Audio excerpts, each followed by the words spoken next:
আসসালামু আলাইকুম। আশা করি আপনারা সকলেই ভালো আছেন। আমিও আলহামদুলিল্লাহ অনেক ভালো আছি। দীর্ঘদিন পরে এই চ্যানেলে আপনাদের সামনে ভিডিওতে হাজির হলাম। অনেকে হয়তোবা ভুলে গেছেন। তারপরে আশা করি অল্প সংখ্যক হলেও কিছু সংখ্যক শুভাকাঙ্ক্ষীরা নিশ্চয়ই মনে রেখেছেন। এই মুহূর্তে আপনারা জানেন বাংলাদেশ দ্বিতীয় স্বাধীনতা লাভ করেছে এবং যারা বাংলাদেশে আছেন আপনারা আসলেই খুবই ভাগ্যবান যে বাংলাদেশের দ্বিতীয় স্বাধীনতা স্বচক্ষে দেখতে পেরেছেন এবং স্বৈরাচারের যেই নির্যাতন সেটিও আপনারা দেখতে পেরেছেন। যেভাবে জুলুম অত্যাচার নির্যাতন চালিয়েছে সেটাও দেখেছেন এবং স্বাধীনতার যে সুখ বিজয়ের যে আনন্দ সেটাও কিন্তু আপনারা উপভোগ করতে পেরেছেন। যাই হোক, আমি এই ভিডিওতে লম্বা কথা বলবো না। আমি জাস্ট এই ভিডিওটা কেন বানাচ্ছি, আমার জাস্ট খুব কাছের পরিবার আত্মীয় স্বজন বন্ধু বান্ধবরা যেন একটি মেসেজ পায়। অনেকে একটু ভুল মেসেজ পেয়েছে, সেটা হচ্ছে ডক্টর মুহাম্মদ ইউনূস সাহেব সম্পর্কে। সেটি জাস্ট আমি আমার কাছের মানুষের জন্য এই ভিডিওটা বানাচ্ছি। যদিও জানি আমার এই ভিডিওটা হয়তো অনেক বেশি মানুষ দেখবে না বা অনেক বেশি মানুষের জন্য আমি বানাচ্ছি না। আমি জাস্ট যে কয়জন মানুষ আমার কথা শুনে এবং বুঝার চেষ্টা করে তাদের জন্য। আপনারা জানেন ডক্টর মুহাম্মদ ইউনূস সাহেব বর্তমান যে বাংলাদেশের পরিস্থিতি, এই পরিস্থিতিতে অন্তর্বর্তীকালীন সরকারের প্রধান উপদেষ্টা হিসেবে দায়িত্ব গ্রহণ করবেন আগামীকালকে। এবং ডক্টর মুহাম্মদ ইউনূস সাহেবকে নিয়ে অনেক জল্পনা কল্পনা, অনেক কৌতূহল, অনেক পজিটিভ নেগেটিভ কথাবার্তা চলতেছে।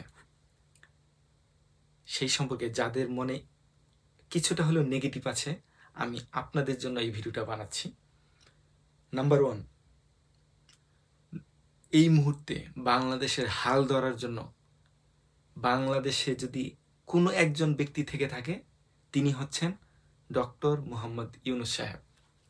উনার বিকল্প এই মুহূর্তে বাংলাদেশে নাই, এটা একবারে পরিষ্কার। আপনি যদি কোনো বিকল্প বলতে পারেন, কিন্তু আপনি যাকে বলবেন তাকে কিন্তু বাংলাদেশের অন্য ঘরানার যে লোক আছে, অন্য মতাদর্শের লোক মানবে না।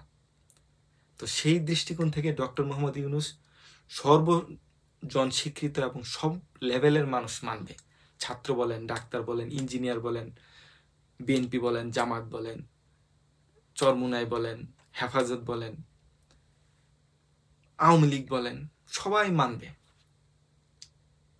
এই জন্য আরেকটা জিনিস যেটা নেগেটিভ বলতেছেন, সেটা হচ্ছে ডক্টর মুহাম্মদ ইউনূস হচ্ছে সুদখোর, ডক্টর মুহাম্মদ ইউনূস হচ্ছে ইহুদিদের দালাল, ডক্টর মুহাম্মদ ইউনূস হচ্ছে আর কি বলতেছেন আপনারা, ইসরায়েলকে সহায়তা দিয়েছে, ইসরায়েলকে সহায়তা দেওয়া, ইহুদিদের দালাল, এগুলো হচ্ছে সম্পূর্ণ বানোয়াট, গুজব, বানানো মিথ্যাচার। ঠিক আছে, এটা হচ্ছে ওই স্বৈরাচারের দোসররাই এটা মিথ্যাচার গুজব প্রচার করেছিল, যেন মানুষের মধ্যে থেকে ডক্টর মুহাম্মদ ইউনূসের একটা দূরত্ব সৃষ্টি হয়, সে যেন মানুষের সাথে মিশে ওই স্বৈরাচারের পতনের সাথে একত্রতা এক না হইতে পারে, এই জন্য গুজবটা ছড়িয়েছিল। আশা করি এটা বুঝতে পেরেছেন। আর মেইন পয়েন্ট যেটা হচ্ছে সুদখোর। সুদ অবশ্যই ইসলামে হারাম, সুদ ভালো না, এটা কোনোভাবেই আপনার হালালাইজেশন করা যাবে না।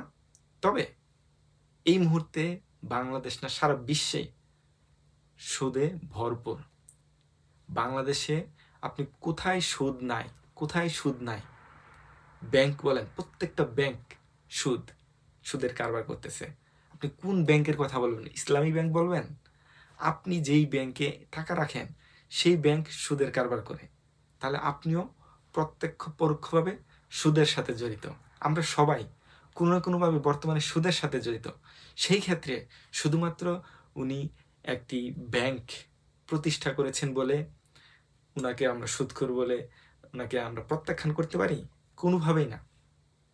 এই মুহূর্তে যে বাংলাদেশে ক্রান্তিকাল যাচ্ছে, এই বাংলাদেশকে ঘুরে দাঁড়ানোর জন্য, নতুন করে সাজানোর জন্য ডক্টর মুহাম্মদ ইউনূস সাহেবের কোনো বিকল্প নেই।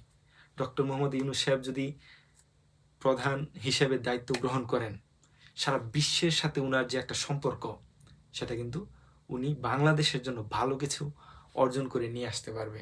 এবং আমাদের প্রতিবেশী যে দেশগুলা, যেমন বিশেষ করে মায়ানমার, ভারত, তারা যে বাংলাদেশের উপরে একটা শকুনের মতন নজর দিয়ে রাখে, বাংলাদেশের ক্ষতি করতে চায়, সেটা কিন্তু অন্তত ডক্টর মোহাম্মদ ইউনূস সাহেবের থাকাকালীন মানে কোনোভাবেই পারবে না। এবং যারা মনে করতেছেন ডক্টর মোহাম্মদ ইউনূস সাহেব দেশের ক্ষতি করবে, কোনোভাবেই না। উনার তো টাকা পয়সার কোনো কিছুর কমতি নাই, উনার সম্মানের কমতি নাই, উনি কেন দেশের ক্ষতি করবে? আমি বিশ্বাস করি, এবং বাংলাদেশের বেশিরভাগ মানুষ বিশ্বাস করে, ডক্টর মোহাম্মদ ইউনূসের হাতে যদি দেশ থাকে, দেশ কখনোই বিপথে যাবে না।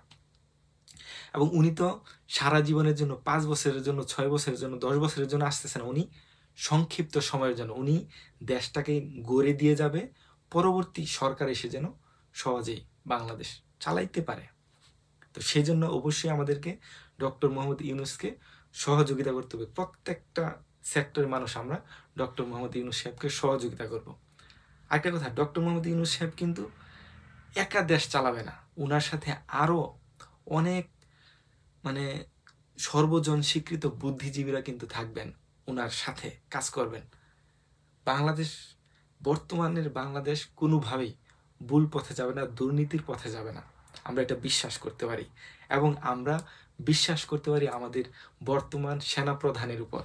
উনার বক্তব্য এই গত 2 দিন যাবৎ যতই শুনতেছি, ততই আসলে বিমোহিত হচ্ছি, আবেগে আপ্লুত হচ্ছি। এমন একজন সেনাপ্রধান, মানে দেশের এমন একটা পরিস্থিতিতে উনি মানে দেশের হাল ধরেছে, এটা আসলে মানে কি বলবো, ভাষায় প্রকাশ করা যাবে না। এবং আরেকটা জিনিস বলতেছি, সেটা হচ্ছে স্বৈরাচারের তো পতন হলো, অনেকেই হয়তো বা নির্বাচনের জন্য উঠে পড়ে লেগেছে কিছু সংখ্যক দল। আপনাদেরকে বলবো, আপনারা অস্থির হবেন না, একটু ধৈর্য ধরুন। এই অন্তর্বর্তীকালীন সরকারকে আপনারা সময় দিন, ওনারা দেশটাকে গড়ে তুলুক, একটা ভালো একটা পজিশনে নিয়ে আস্তে ধীরে নির্বাচন হবে।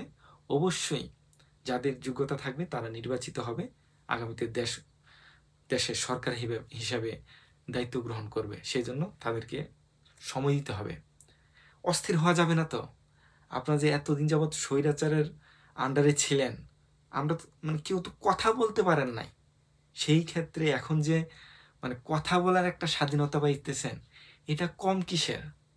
কেন আমাদের ক্ষমতা লাগবে? কেন আমাদের এমপি হতে হবে? কেন আমাদের মানে প্রধানমন্ত্রী হতে হবে? কেন দেশকে আমাদের নিয়ন্ত্রণ নিতে হবে? এই মুহূর্তে যে অবস্থান আছে, এটা তো এনাফ। এরপর অবশ্যই একটা সরকার গঠিত হবে, নির্বাচিত সরকারের কাছে দেশ যাবে। তো সেই পর্যন্ত আমাদের সবাই অপেক্ষা করতে হবে। আর দেশ অবশ্যই ডক্টর মোহাম্মদ ইউনূস সাহেব একা চালাবেন না। আমাদের সেনাবাহিনী আছে, নৌবাহিনী আছে, বিমান বাহিনী আছে, পুলিশ বাহিনী আছে, এবং সর্বস্তরের ছাত্র সমাজ, সর্বস্তরের জনগণ সবাই মিলে, প্রবাসীরা আছে। প্রবাসীরা যদি দেশের পক্ষে কাজ করে, এই বাংলাদেশ আর কখনোই পিছনে যাবে না। আমি আরেকটা জিনিস, আমার ভিডিওটা লম্বা হয়ে যাচ্ছে, আমি আরেকটা জিনিস বলি। হাসিনার সরকারের নেতাকর্মীরা বলতেছে হাসিনা ডিজিটাল করেছে, হাসিনা 4G এনেছে, খালেদা 4G আনতে পারে নাই। তখন তো 4G ছিল না, কিভাবে আনবে? সারা দুনিয়াতে ছিল না। এখন যুগের সাথে তাল মিলে এগুলা, যদি হাসিনার সরকার না থাকতো, অন্য সরকার থাকলেও কিন্তু এগুলো আসতো। তারাই যেই ঢোল পিটাইছে যে তারাই করছে, সেই করেছে, এগুলা কোনো কাজই করে নাই, যত টাকা দুর্নীতি করেছে। তো যাই হোক, তাদের বিরুদ্ধাচরণ করে আর লাভ নেই। এখন আমাদের আগামীর বাংলাদেশের দিকে তাকাইতে হবে। এবং আমি ভুলে গেছি, শুরুতেই তাদের কথাটা স্মরণ করা দরকার ছিল। আমাদের যেই সমন্বয়করা যেইভাবে সাহসিকতার সাথে এই নেতৃত্ব দিয়ে লড়াই করে এই স্বৈরাচারের হাত থেকে দেশকে মুক্ত করেছেন, তাদেরকে স্যালুট জানাই। এবং যারা শহীদ হয়েছেন, তাদের আসলে মানে আত্মত্যাগের কথা কখনোই ভুলতে পারবে না। কি একটা অত্যাচার, নিপীড়নের মধ্য দিয়ে দেশ যাচ্ছিল, কথা বলার স্বাধীনতাটা কোনোভাবেই ছিল না। একটা মানুষ ভিডিও করতে পর্যন্ত ভয় পাইতো। সেই জায়গা থেকে শত শত ছাত্র তাদের আত্মত্যাগের মাধ্যমে বাংলাদেশটাকে স্বাধীন করেছে। তাদের ঋণ কোনোদিন ভোলা যাবে না। আমরা যেমন 1971 সালে যারা মুক্তিযুদ্ধে অংশগ্রহণ করেছে, যারা শহীদ হয়েছে, তাদেরকে ভুলতে পারবো না, তেমনি 2024 সালে যারা শহীদ হয়েছে এবং যারা এই যুদ্ধে অগ্রগণী ভূমিকা রেখেছে, তাদেরকেও কিন্তু আমরা ভুলতে পারবো না। আর অবশ্যই আবারও বলবো, আমরা পুলিশ প্রশাসন, সেনাবাহিনী, নৌবাহিনী, বিমান বাহিনী এবং মানে বর্তমানে যে যারা দায়িত্বে থাকবে, উপদেষ্টা মণ্ডলী, তাদেরকে সবাইকে আমরা সহযোগিতা করব, সর্বস্তরে সর্বোচ্চ সহযোগিতা করব। এবং প্রবাসী ভাইরা অবশ্যই দেশের জন্য বেশি বেশি রেমিটেন্স পাঠাবেন এবং প্রবাসীদেরকে অবশ্যই আগের তুলনায় মানে অনেক 100% বেশি মানে আপনার সুবিধা দেওয়া হবে। এয়ারপোর্টে হয়রানি আমার মনে হয় না করা হবে। প্রত্যেকটা সেক্টর এখন সোজা হয়ে গেছে। পুলিশ প্রশাসনের কিন্তু 95% মানুষ ভালো মানুষ, 1-2% কুলাঙ্গার ছিল, যেমন বিপ্লব, হারুন এবং প্রদীপের মতো লোক ছিল। তাদের জন্য পুলিশ প্রশাসন আজকে কলুষিত। পুলিশরাও কিন্তু তাদের বিরুদ্ধে এখন জেগে উঠেছে। পুলিশ আমার মনে হয় আর ভবিষ্যতে কোনো দলের দালালি করবে না, এইভাবে মানুষের উপর অত্যাচার করবে না। আমার বিশ্বাস বাংলাদেশ নতুন এক বাংলাদেশের দিকে যাচ্ছে এবং ঘুরে দাঁড়াবে। আর অবশ্যই আমাদেরকে সময় দিতে হবে, ধৈর্য ধরতে হবে। আমরা সবাই বাংলাদেশকে এগিয়ে নিয়ে যেতে সহযোগিতা করব। আর সর্বস্তরে ঘুষ, দুর্নীতি কোথাও কোনো কিছু থাকবে না বাংলাদেশে। এমন একটি বাংলাদেশ আমরা চাই। এবং মানে এখন আসলে একটু কি বলবো, আসলে ভাষায় প্রকাশ করা যাচ্ছে না, বা সবাই মানে বাক স্বাধীনতা ফিরে পেয়েছে। যাই হোক, কথা বলতে বলতে ভিডিওটা মনে হয় অনেক লম্বা হয়ে গেছে। আরও ভিডিও হবে, আরও অনেক কথা হবে। আজকে এখান পর্যন্তই ভিডিওটি রাখতেছি। আবারও বলতেছি, সর্বশেষ আমরা আপাতত ডক্টর মোহাম্মদ ইউনূস কিন্তু অনেক লম্বা সময়ের জন্য আসতেছে না, স্বল্প সময়ের জন্য বাংলাদেশের জন্য তার বেস্ট চেষ্টা করে যাবে। আমরা ওনাকে সহযোগিতা করব, ঠিক আছে? ওনাকে আমরা কোনোভাবেই গুজব ছড়িয়ে ওনার বিরুদ্ধাচরণ করব না, তাহলে কিন্তু আমাদের দেশের ক্ষতি হবে। আমরা কোনোভাবে বিরুদ্ধাচরণ করব না। এর পরবর্তীতে যে যাকে ভালোবাসে, যে যার জনপ্রতিবেশী নির্বাচিত হবে। আর দেশে মানে উদ্দেশ্য প্রণোদিত হয়ে বা শত্রুতার জের ধরে কেউ কার উপরে অত্যাচার নিপীড়ন চালাবেন না, আইন কেউ নিজের হাতে তুলে নেবেন না।